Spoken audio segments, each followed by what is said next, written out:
الرجيم بسم الله الرحمن الرحيم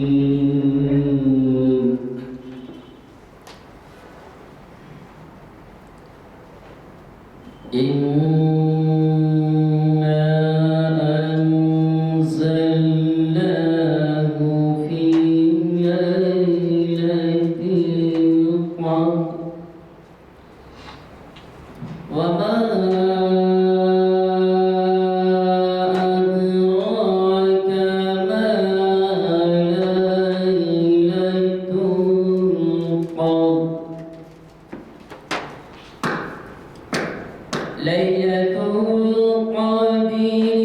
خير من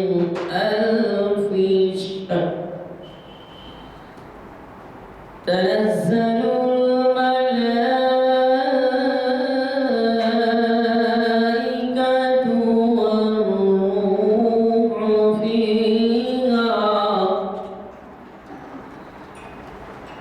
والروح فيها بإذن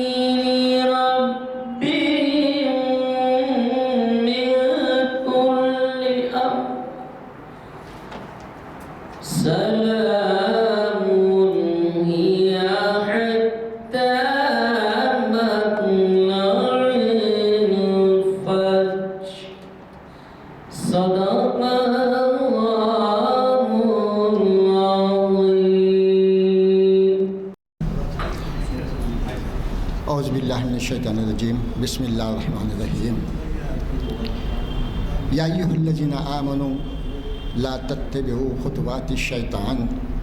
ومن یتبع خطوات الشیطان فإنہ یأمر بالفحشاء والمنکر. صدق اللہ العظیم. برادران اکرام، یہ سورہ نور کی 21ویں آیت کا ابتدائی حصہ ہے. اس کے اندر اللہ تعالیٰ بڑے پیارے انداز میں مومنوں سے مخاطب ہوتی ہیں، مسلمانوں سے مخاطب ہوتی ہیں. بعض جگہ اللہ تعالیٰ نے کہا والذین یا الذین منافقون والذین کافرون یا ایھا الکافرون یا ایھا المنافقون، لیکن یہاں پہ اللہ تعالیٰ بڑے پیارے انداز میں مسلمانوں سے مخاطب کرتے کہتے ہیں کہ اے ایمان والو، یا ایھا الذین آمنوا، اے ایمان والو، تم شیطان کے قدم بقدم نہ چلو. اگر تم ومن یتبع خطوات الشیطان، اگرچہ تم اس کے قدم بقدم چلو گے، اس کے نقش قدم پر چلو گے، تب وہ یعنی شیطان جو ہمارا ازلی دشمن ہے، وہ تو تم کو فَإِنَّهُ يَعْمَلُ بِالْفَحْشَاءِ وَالْمُنكَرِ، تم کو جو ہے حکم دیتا ہے، تم کو ترغیب دیتا ہے فحش بے حیائی کی طرف اور گناہوں کی طرف. تو ہمیں اس بات کا خیال رکھنا چاہیے کہ اللہ تعالیٰ کے احکام کے مطابق یہ شیطانی بے حیائی اور کفر گناہ کے کاموں سے اجتناب کرتے رہیں. آج کی محفل کے تعلق سے الحمدللہ تاریخ اسلام کی یہ 992ویں نشست ہے جو جامعہ مسجد عالیہ گن فاؤنڈری میں بعد نماز عصر کانفرنس ہال میں منعقد ہو رہی ہے، اور آج 11 فروری ہے، اور اس کو مخاطب کرنے والے ہیں شہر کی معروف شخصیت جناب سید اسلام الدین مجاہد صاحب، اور آپ کا عنوان ہے معراج اور اس کی حقیقت اور اس کی معنویت. آپ اس موضوع میں تفصیل سے جو ہے ابھی سنیں گے. میں گزارش کرتا ہوں جناب مجاہد صاحب سے کہ وہ آئیں اور اپنے کلمات سے ہم سب کو مستفید ہونے کا موقع عطا فرمائیں. الحمدللہ رب العالمین والصلاة والسلام علی رسول امین وعلی آلہ وصحبہ اجمعین والعاقبۃ للمتقین. فاعوذ باللہ من الشیطان الرجیم بسم اللہ الرحمن الرحیم. سبحان الذی اسری بعبدہ لیلا من المسجد الحرام الی المسجد الاقصی الذی بارکنا حولہ لنریہ من آیاتنا انہ هو السمیع البصیر. صدق اللہ العظیم. ساری حمد و ستائش اور ساری کبریائی اس خالق و کون و مکان کے لیے سزاوار ہے جس نے اس کائنات کو وجود بخشا. درود و سلام و تمام انبیاء اور مرسلین اور بالخصوص خاتم النبیین حضرت محمد مصطفیٰ صلی اللہ علیہ وسلم پر کہ جنہوں نے ابتلا اور آزمائش کی ہر منزل سے گزر کر قافلِ انسانیت کو صراط مستقیم پر گامزن فرمایا۔ قابل احترام ہم سب کے بزرگ محترم جناب غلام یزدانی صاحب، سینئر ایڈوکیٹ و کنوینر محافل، محترم جناب محمد شمس الدین صاحب، عزیز بزرگوں اور نوجوان ساتھیوں، السلام علیکم ورحمۃ اللہ وبرکاتہ۔ آج تاریخ اسلام کی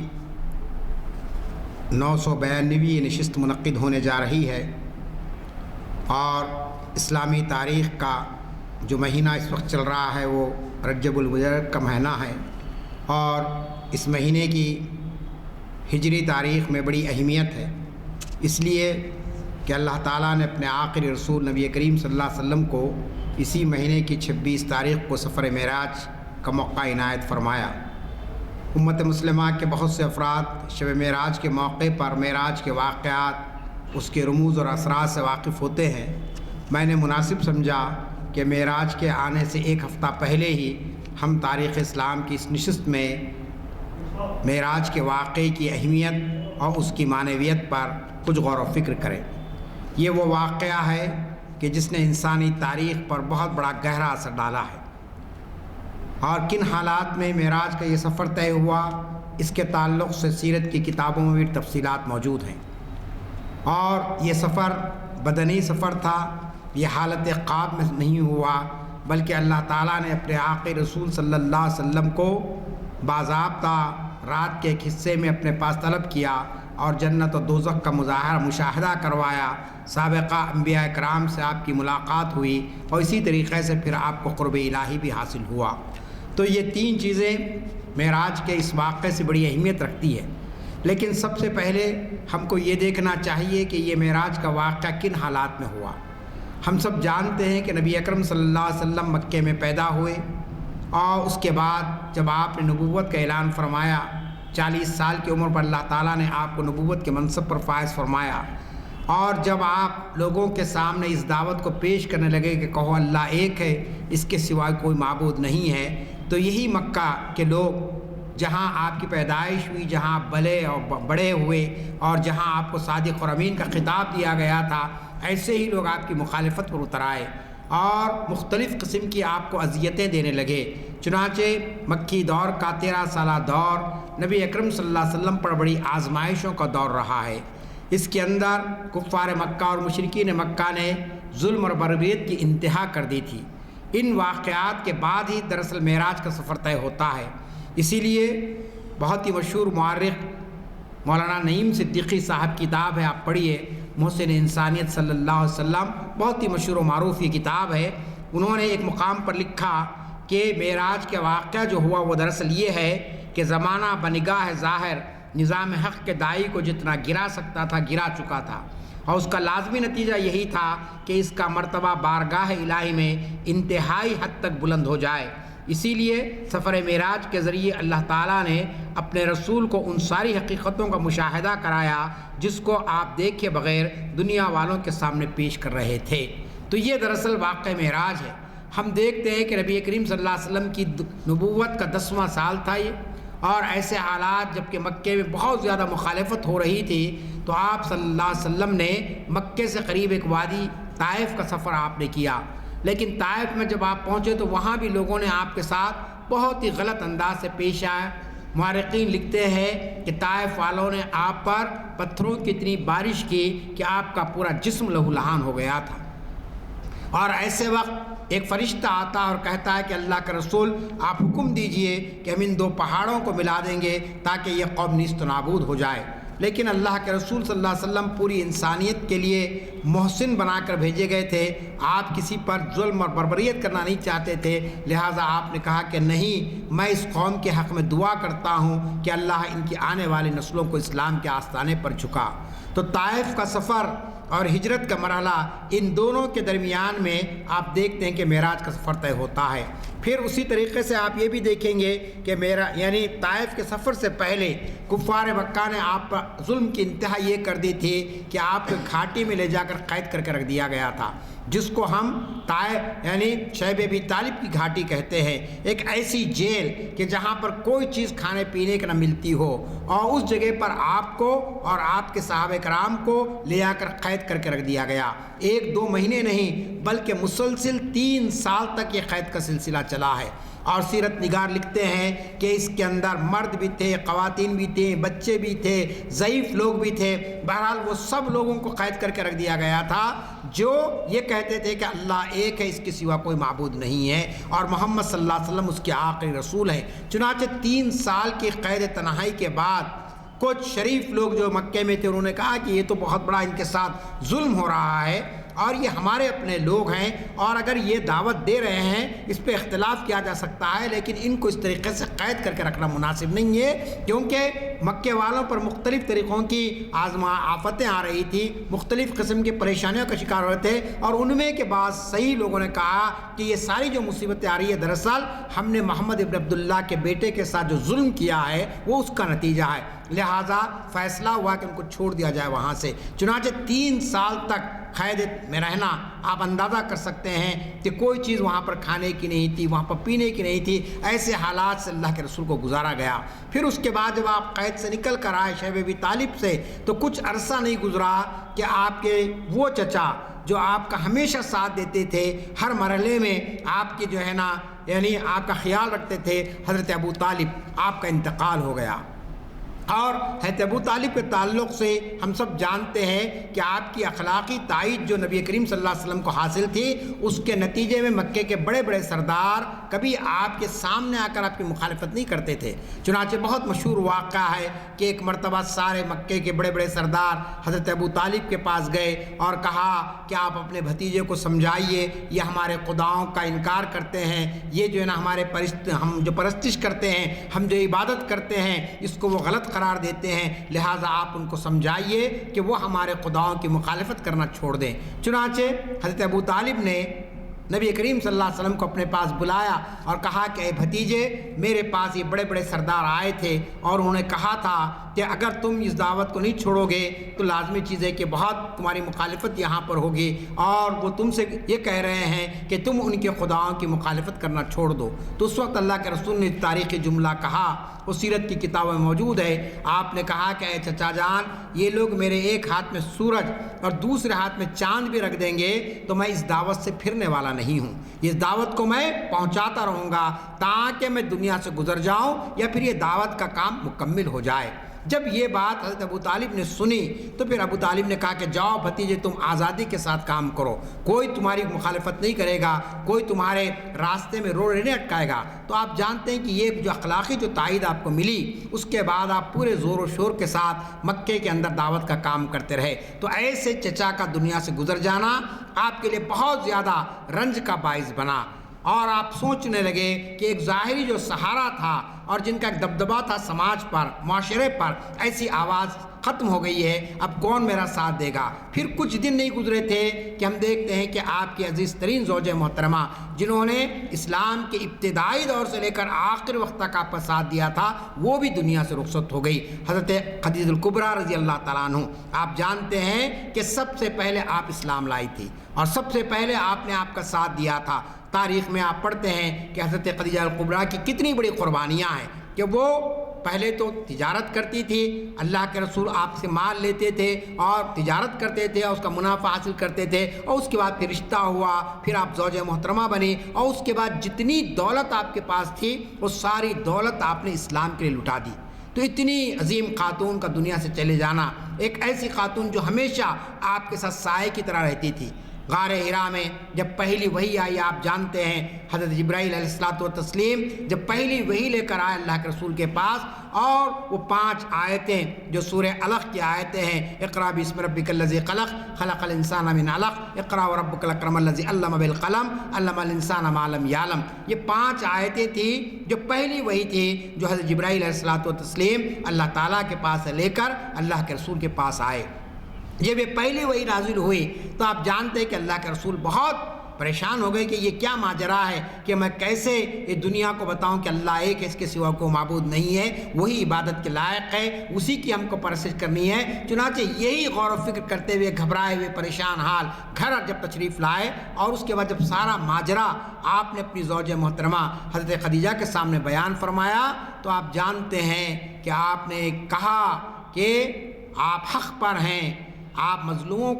کی مدد کرتے ہیں، آپ کسی پر ظلم نہیں ڈھاتے ہیں، یقیناً اللہ آپ کی مدد کرے گا اور میں آپ کا ساتھ دینے کے تیار ہوں۔ اب آپ بتائیے، پہلی وہی نازل ہوئی اور مکے کے اندر ابھی کوئی اسلام کی بات کسی تک نہیں پہنچی ہے، ایسے وقت حضرت خدیجہ الکبریٰ نے کہا کہ میں آپ کا ساتھ دینے کے تیار ہوں، اور سب سے پہلے آپ نے اسلام کو قبول کیا۔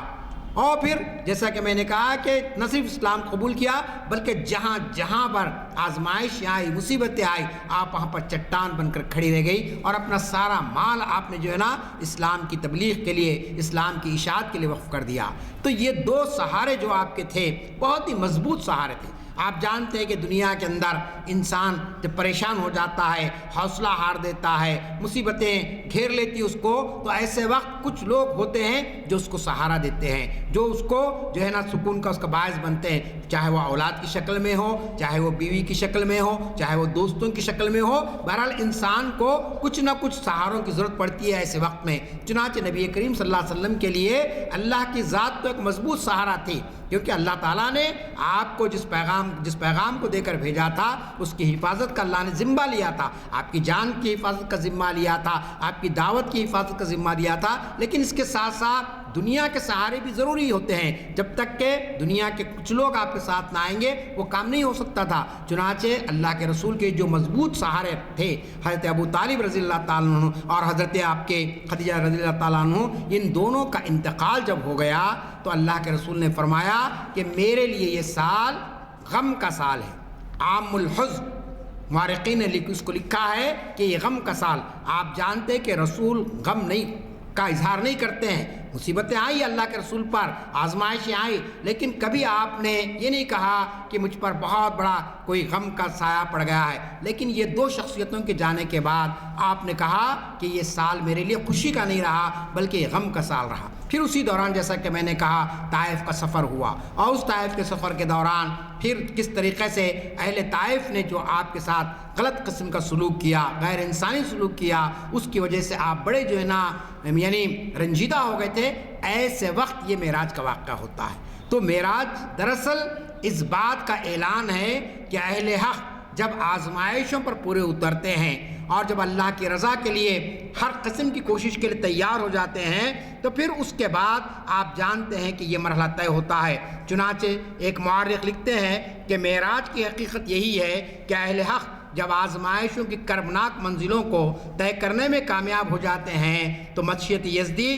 ان کے لیے فتح نصرت کے دروازے کھول دیتی ہے۔ یہ اللہ تعالیٰ کی مشیت ہے۔ پوری انبیاء کی تاریخ کو آپ پڑھیں گے تو معلوم ہوگا کہ اللہ تعالیٰ انبیاء پر مختلف قسم کی آزمائشیں لاتا ہے۔ حضرت ابراہیم علیہ الصلوۃ والتسلیم کی زندگی آپ کے سامنے ہے، حضرت موسیٰ علیہ السلام کی زندگی ہمارے سامنے ہے، حضرت عیسیٰ علیہ السلام پر کیا کیا آزمائش آئی وہ سب ہم جانتے ہیں۔ ان سب آزمائشوں پر پورے اترنے کے بعد اللہ تعالیٰ اپنی مشیت کے مطابق ان کے لیے فتح کے دروازے کھول دیتا ہے، ان کے لیے کامیابی کے دروازے کھول دیتا ہے۔ چنانچہ ہم جانتے ہیں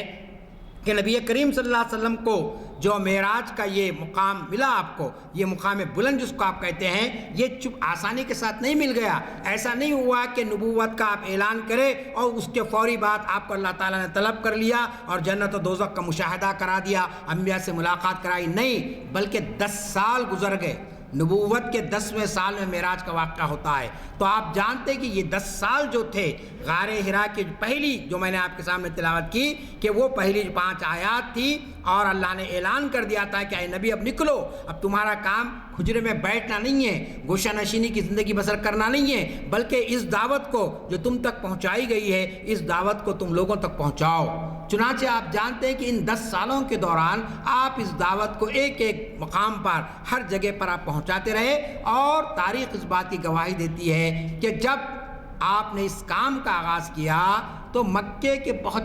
کم لوگ، بہت ہی مختصر جماعت آپ کے ساتھ تھی اور بڑی تعداد آپ کی مخالفت اترائی۔ اس میں آپ کے عزیز و اقارب بھی تھے، دوست احباب بھی تھے، بحیرہ آبادی کے لوگ بھی تھے۔ تو یہاں مورخین کہتے ہیں کہ بہت کم افراد نے ہمیشہ کی طرح انبیاء کو، نبی کریم صلی اللہ علیہ وسلم کے ساتھ یہی معاملہ ہوا کہ چند افراد آپ کے ساتھ آئے اور ایک بڑی تعداد آپ کی دعوت کو قبول کرنے سے انکار کر دی، اور مسلسل اذیتیں دیتی گئی، اتنی اذیتیں دی گئی کہ ہم دیکھتے ہیں کہ ایک مرحلہ ایسا بھی آیا کہ آپ مکے سے نکل کر طائف کو چلے گئے، پھر طائف سے آنے کے بعد معراج کا واقعہ ہوا، پھر اس کے بعد اللہ نے حکم دیا کہ اب آپ ہجرت کیجئے، یہاں سے آپ اس آبادی کو چھوڑ دیجئے۔ چنانچہ ان 10 سالوں کے اندر جو آزمائشیں آئیں، جو پریشانیاں آئیں، ان پریشان کن حالات کے اندر اللہ تعالیٰ نے آپ کو خوشخبری دی، اور وہ خوشخبری کیسے دی؟ مورخین لکھتے ہیں کہ اللہ تعالیٰ نے معراج کے سفر کے ذریعے آپ کو وہ بلند مقام عطا فرمایا کہ جو کسی اور نبی کو اور رسول کو عطا نہیں کیا گیا، کسی نبی کو نہیں کیا۔ 1,24,000 انبیاء کو اللہ تعالیٰ نے اس روئے زمین پر بھیجا ہے، لیکن کسی کو اتنا اعلیٰ مقام عطا نہیں ہوا ہے۔ اس کی وجہ کیا ہے؟ اس کی وجہ بھی یہی ہے کہ اللہ تعالیٰ نے نبی کریم صلی اللہ علیہ وسلم کو بہت سارے ابتلاؤں اور آزمائشوں سے گزارا، بہت سارے آپ پر جو ہے نا آپ کو مکے والوں نے اذیتیں دی تھی۔ چنانچہ مورخین لکھتے ہیں کہ یہ جو سفر تھا، اس سفر کی مثال ہم کو تاریخ کے اندر کسی اور نبی یا رسول کے تعلق سے نہیں ملتی ہے، اور اس کے اندر جو چیزیں ہوئی ہے، سب سے پہلی بات تو یہ ہوا کہ یہ سفر کوئی مہینوں اور سالوں پہ نہیں ہے۔ آپ پڑھیں گے تو آپ کو معلوم ہوگا، اور قرآن مجید کے اندر 15ویں پارے کی ایک آیت اس کی تفصیل بیان کرتی ہے، جو میں نے آپ کے سامنے تلاوت کی ہے کہ سورہ بنی اسرائیل کا آغاز ہوا اسی آیت سے کہ سبحان الذی اسریٰ بعبدہ لیلا من المسجد الحرام الی المسجد الاقصی، کہ پاک ہے وہ رب جو رات کے ایک حصے میں اپنے بندے کو لے گیا مسجد حرام سے مسجد اقصی تک۔ کیوں لے گیا؟ لنریہ من آیاتہ، تاکہ وہ ان کے سامنے یہ آیات کا مشاہدہ کرے۔ اس سے پہلے جو بات کہی گئی کہ الذی بارکنا حولہ، سبحان الذی اسریٰ بعبدہ لیلا من المسجد الحرام الی المسجد الاقصی الذی بارکنا حولہ، کہ اللہ تعالیٰ نے پوری برکتیں اس کے اطراف میں رکھ دی ہے، چاہے مسجد حرام ہو چاہے مسجد اقصی ہو۔ اور اللہ کی برکتوں کے ساتھ کیا کہا گا کہ اللہ تعالیٰ اپنے بندے کو چاہتا تھا کہ ان ساری چیزوں کا مشاہدہ کرائے۔ آیات کے معنی ہوتے نشانیوں کی، قرآن مجید کی آیات کو آیات کہا جاتا ہے، لیکن یہاں پر حقیقتیں جو تھی اس کو بیان کرنے کا مقصد تھا۔ یہ تو قرآن مجید کی ایک آیت ہے، لیکن احادیث کے اندر واقع معراج کی ساری تفصیلات آپ کو مل جائے گی۔ سیرت کی کتابوں کے اندر علامہ شبلی نعمانی کی کتاب کو آپ پڑھ لیجئے، معراج کے واقعات کو بہت تفصیل کے ساتھ انہوں نے بیان کیا ہے۔ محسن انسانیت مولانا نعیم صدیقی صاحب کی کتاب ہے، اس کو آپ پڑھیے تو آپ کو معلوم ہوگا کہ معراج کی کیا کیا منزلیں تھیں اور کس کس طریقے سے سفر طے ہوا ہے۔ اور عام طور پر ہم شب معراج کے موقع پر واعظین سے، مقررین سے معراج کی تفصیلات تو سنتے ہیں، لیکن معراج سے پہلے کے واقعات ہمارے لیے اہمیت رکھتے ہیں۔ آج کی نشست کے اندر میں یہ چاہتا تھا کہ معراج کا جو منزل آئی وہ کب آئی؟ وہ آزمائشوں میں کامیاب ہونے کے بعد۔ رسول کریم صلی اللہ علیہ وسلم پر جتنی مصیبتیں آئی اتنی مصیبتیں ہم دیکھتے ہیں کہ دیگر انبیاء پر نہیں آئی ہے، اسی لیے اللہ تعالیٰ نے آپ کو یہ مقام عطا فرمایا۔ تو ان مصیبتوں کو انگیز کرنے کا پیغام ہم کو معراج کے ذریعے ملتا ہے۔ آج کے مایوس کن حالات میں مسائل ہیں، مشکلات ہیں، لیکن معراج کا یہ واقعہ ہم کو اس بات کی طرف متوجہ کرتا ہے، اس سے ہم کو یہ درس ملتا ہے کہ اہل حق آزمائشوں کے آنے پر پریشان نہ ہو جائے،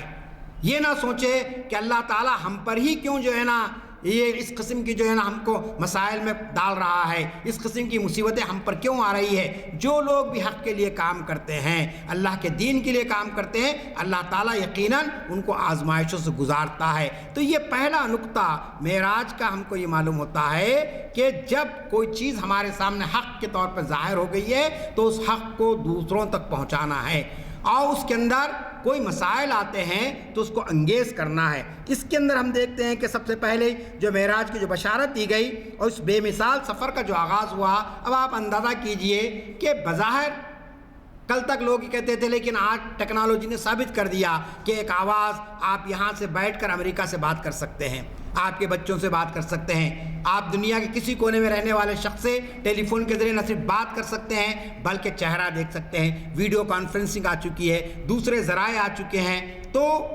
یہ جو سفر ہوا ہے اس وقت تو یہ سب کچھ نہیں تھا، لیکن کیسا سفر تھا یہ کہ مسجد حرام سے مسجد اقصی لاکھوں میل کا یہ سفر تھا، اور یہ سفر چند لمحوں کے اندر طے ہوا۔ کس طریقے سے طے ہوا کہ اللہ کے رسول صلی اللہ علیہ وسلم اپنی ایک خالہ زاد بہن حضرت ام ہانی کے پاس آرام فرما رہے تھے، اتنے میں ایک فرشتہ آیا اور چھت کے یعنی چھت جو ہے سو وہاں سے چھت میں سے اترا، وہ کے دروازے میں سے نہیں ہے، اور وہ تھے حضرت جبرائیل۔ کہا کہ اللہ نے آپ کو بشارت دی ہے، آپ چلیے ہمارے ساتھ۔ کہاں چلیں؟ کہا کہ چلیے مسجد حرام کو۔ چنانچہ مسجد حرام پہنچے، پھر وہاں سے جو سفر آپ کا شروع ہوا، اب آپ اندازہ لگائیے کہ مسجد حرام آپ کے سعودی عرب میں مکے میں ہے اور مسجد اقصی ہے فلسطین میں ہے، اتنی دور کا سفر، لیکن بہرحال وہ طے ہو گیا۔ اس کی تفصیلات آپ سنیں گے کہ ایک یعنی آپ کے سامنے جانور رکھا گیا، اس پر آپ بیٹھے، جس کو براق کہا جاتا تھا، اس کی نگاہ جو تھی انسان کی جو نگاہ ہے اس کا ایک قدم ہوتا تھا، اتنے بڑے یعنی اس کی تیز رفتاری تھی۔ اس طریقے سے وہاں پر پہنچے۔ وہاں پہنچنے کے بعد اللہ تعالیٰ نے آپ کو جو اعزاز بخشا وہ بھی دیگر انبیاء میں آپ کو ممتاز کرتا ہے، وہ یہ کہ آپ کی امامت میں سارے انبیاء نے نماز ادا کی۔ پھر اس کے بعد یہ سفر شروع ہوا، آسمان، پہلا آسمان، دوسرا آسمان، تیسرا آسمان، اور اللہ تعالیٰ نے اپنے مہمان کے استقبال کے لیے ایک ایک آسمان پر ایک ایک نبی کو متعین کر دیا تھا، حضرت آدم علیہ السلام سے لے کر حضرت عیسیٰ علیہ السلام تک۔ آپ اندازہ کیجئے، کہیں پر حضرت ایوب علیہ السلام سے ملاقات، کہیں پر حضرت ابراہیم علیہ السلام سے ملاقات، کہیں اور پھر اس کے ساتھ ساتھ ہوتے ہوتے آخر تک آپ پہنچے۔ پھر اس کے بعد ایک ایسا مقام آیا کہ مکے سے جو آپ کے ساتھی تھے، ہم سفر تھے، حضرت جبرائیل، اب کہا ہے کہ نہیں، اب یہاں سے آپ کا سفر شروع ہو جائے گا، اب میرا بھی یہاں پر سلسلہ ختم ہو جاتا ہے۔ تو یہ جو اللہ تعالیٰ نے آپ کو جو اعزاز عطا فرمایا وہ اس لیے کہ اللہ نے کے ذریعے جو پیغام اللہ تعالیٰ نے اپنے رسول کو دیکھا تھا کہ جنت ہے، دوزخ ہے، جزا ہے، سزا ہے، اللہ کے رسول نے یہ نہیں پوچھا تھا کہ اے اللہ میں جنت کو نہیں دیکھا، میں دوزخ کو نہیں دیکھا، میں کیسے لوگوں کو بتاؤں کہ جنت ایسی ہے، دوزخ کیسی ہے۔ آپ نے کہا کہ میرے اللہ نے جو کہہ دیا ہے وہ حق ہے، اور اسی کی آپ تبلیغ کرتے رہے۔ چنانچہ اسلام کیا ہے؟ غیب پر ایمان لانے کا نام ہے۔ کوئی شخص اگر یہ کہے کہ میں نیک کام اسی وقت کروں گا جب تک کہ میں جنت کو نہیں دیکھ لوں گا، تو لازمی چیز ہے کہ اس کا ایمان نہیں ہے۔ ایمان بالغیب ہمارے لیے، اور رسول کریم صلی اللہ علیہ وسلم ایمان بالغیب ہے کہ اللہ نے بنائی ہے جنت ان لوگوں کے لیے جو نیک کام کریں گے، دوزخ بنائی ان لوگوں کے لیے جو برے کام کریں گے۔ چنانچہ آپ جانتے ہیں کہ اس سفر میں جنت کا مشاہدہ کرایا گیا، آپ کو دوزخ کا مشاہدہ کرایا گیا۔ وقت نہیں ہے کہ میں تفصیلات میں جاؤں کہ وہ لوگ جو دنیا کے اندر جانتے ہوئے غلط کام کرتے ہیں ان کا انجام کیا ہونے والا ہے، اور جو لوگ آزمائش آنے کے باوجود بھی حق کے لیے کام کرتے ہیں ان کے لیے اللہ تعالیٰ نے کتنا بڑا اعزاز اور اکرام وہاں پر رکھا ہے۔ تو اس طریقے سے جنت اور دوزخ کا آپ کا سفر ہوا، پھر اسی کے بعد قرب خداوندی آپ کو حاصل ہوئی۔ آپ جانتے ہیں کہ قرب خداوندی کا مل جانا، اللہ تعالیٰ کے دربار میں آپ کے حاضر ہونا، یہ بہت بڑا کمال ہے۔ سورہ نجم کے اندر اس کی تفصیل بیان کی گئی ہے کہ ایک دو کمانوں کے بیچ کا فاصلہ باقی رہ گیا تھا، اور اللہ تعالیٰ سے آپ کا شرف تقاطب ہوا، اور پھر وہاں سے آپ کو احکامات ملے۔ یہ سفر کوئی افسانوی سفر نہیں تھا، بلکہ یہ مکمل ایک بدنی سفر ہوا۔ یہ سفر کوئی حالت نیند میں نہیں ہوا بلکہ حالت بیداری میں ہوا ہے۔ بعض دانشور ہمارے کہتے ہیں کہ نہیں صاحب یہ حالت نیند میں ہوا ہے۔ آپ جانتے ہیں عام انسان بھی خواب دیکھتا ہے، اگر نبی کو خواب میں یہ دکھایا گیا تو کوئی کمال کی بات نہیں تھی، کیونکہ عام آدمی بھی خواب دیکھتا ہے، آپ بھی خواب دیکھتے ہیں، میں بھی خواب دیکھتا ہوں، بہت ساری چیزیں ہماری حالت نیند میں ہم کو معلوم ہو جاتی ہے۔ لیکن یہاں جو بات کہی گئی کہ قرآن کی جو آیت میں نے تلاوت کی آپ کے سامنے کہ پاک ہے وہ رب جو لے گیا اپنے بندے کو رات کے حصے میں، تو لے گیا کے لفظ کے معنی کیا ہوتے ہیں کہ بدنی، یعنی یہ چیز کے فزیکلی جو چیز ہوئی ہے۔ چنانچہ یہ سفر اس طریقے سے ہوا کہ آپ دیکھتے ہیں کہ رات کا ایک حصہ ڈھلا صرف، اور صبح صادق سے پہلے اللہ کے رسول صلی اللہ علیہ وسلم مکے کو پہنچ گئے۔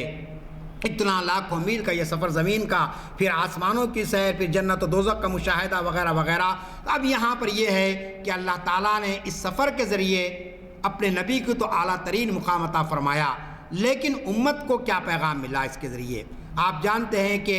نماز جو ہم پڑھتے ہیں یہ دراصل معراج کا تحفہ ہے۔ یہ جو 5 نمازیں جو ہم ادا کرتے ہیں یہ اسی وقت پہ آپ کو دی گئی تھی. 50 نمازیں تھیں، پھر اس میں کم ہوتے ہوتے 5 نمازیں باقی رہ گئی. حکم دیا گیا کہ 5 نمازیں ہر شخص کو جو مسلمان ہے اس کو ادا کرنا ہے پورے خشوع و خضوع کے ساتھ اور پورے وقت کی پابندی کے ساتھ اور جماعت کے ساتھ نماز کا پڑھنے کا حکم دیا گیا. پھر اسی طریقے سے احکامات آئے. سورہ بنی اسرائیل میں آپ پڑھتے جائیں گے تو آپ کو معلوم ہو گیا کہ سب سے پہلے کہا گیا کہ اللہ کی سوا کوئی معبود نہیں ہے، اسی کی ہم کو عبادت کرنا ہے. پھر کہا گیا کہ والدین کے حقوق کو ادا کرو، ان کا خیال رکھو. اور پھر اسی طریقے سے لین دین کے معاملات بیان کیے گئے. 14 احکامات ہم کو معراج کے سفر کے ضمن میں ہم کو ملتے ہیں جو امت مسلمہ کو دیے گئے، اہل ایمان کو دیے گئے کہ وہ اس پر عمل کریں. تو اس طریقے سے سفر طے ہوا اور احکامات جو ہم کو ملے وہ قرآن مجید میں موجود ہے. پھر اس کے بعد سفر جب مکمل ہو کر جب آپ تشریف لا لیے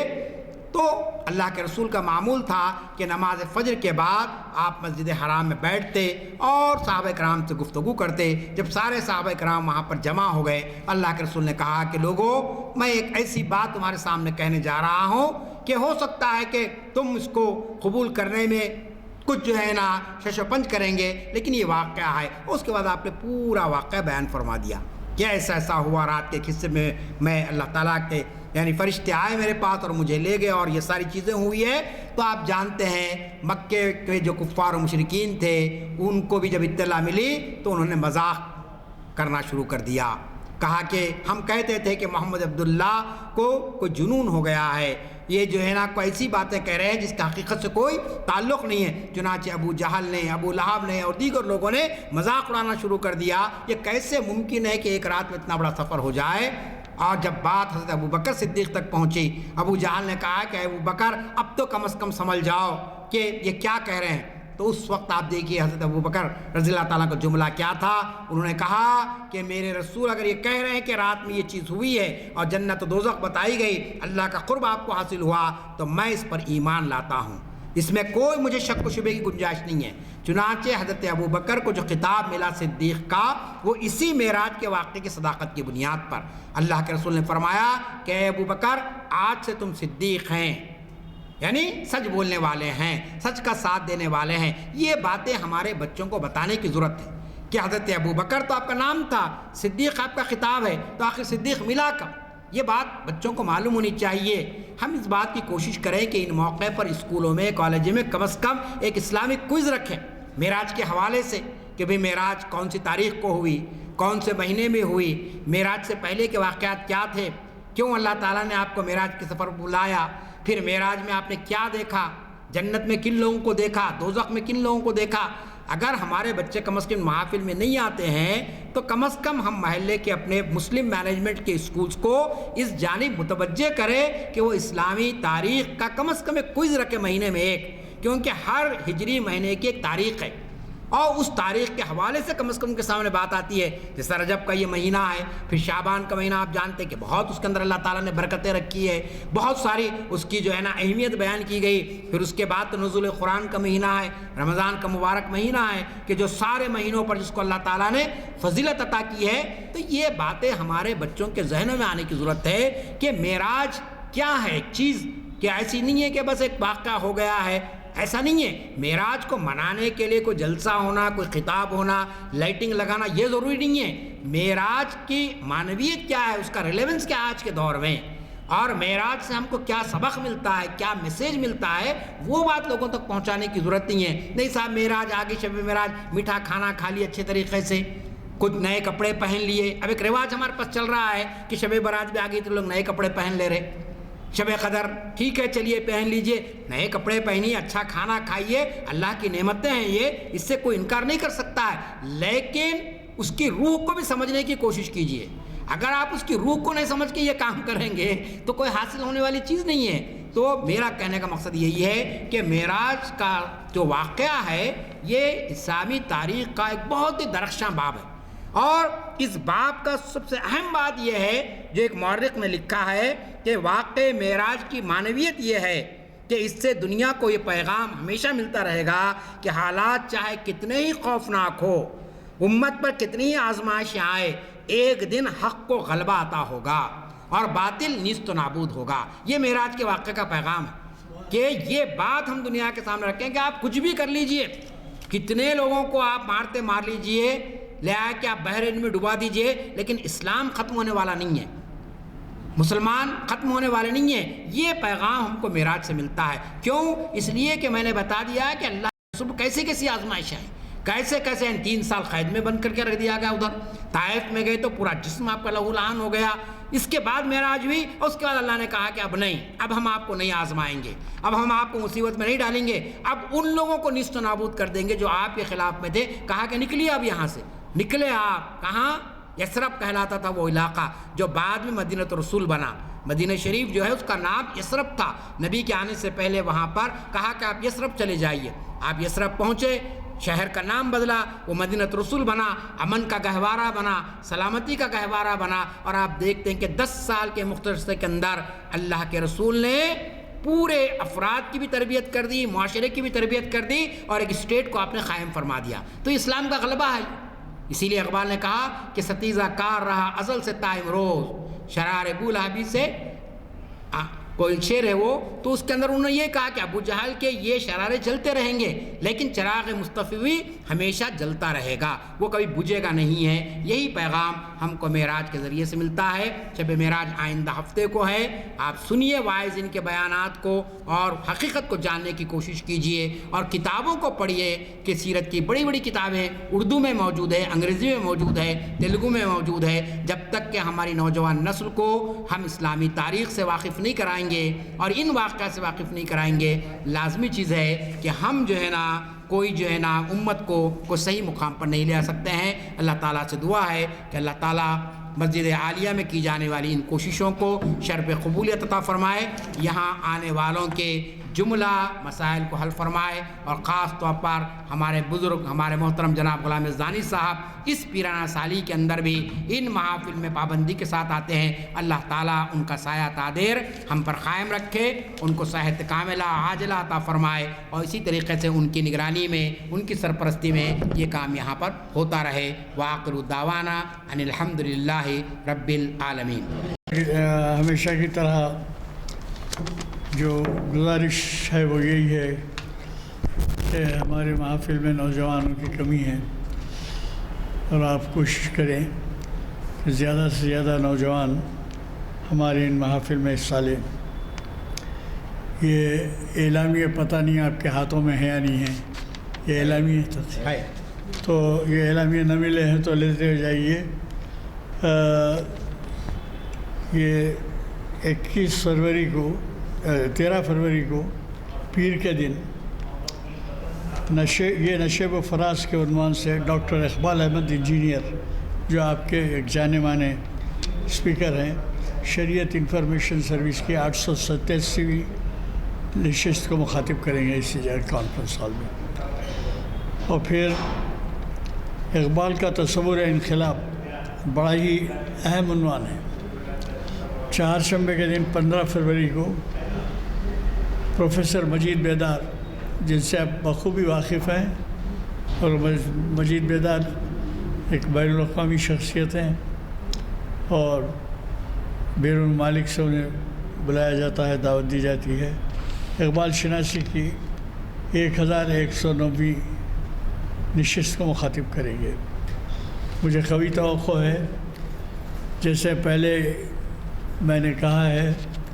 ہمارے محافل میں نوجوانوں کی کمی ہے،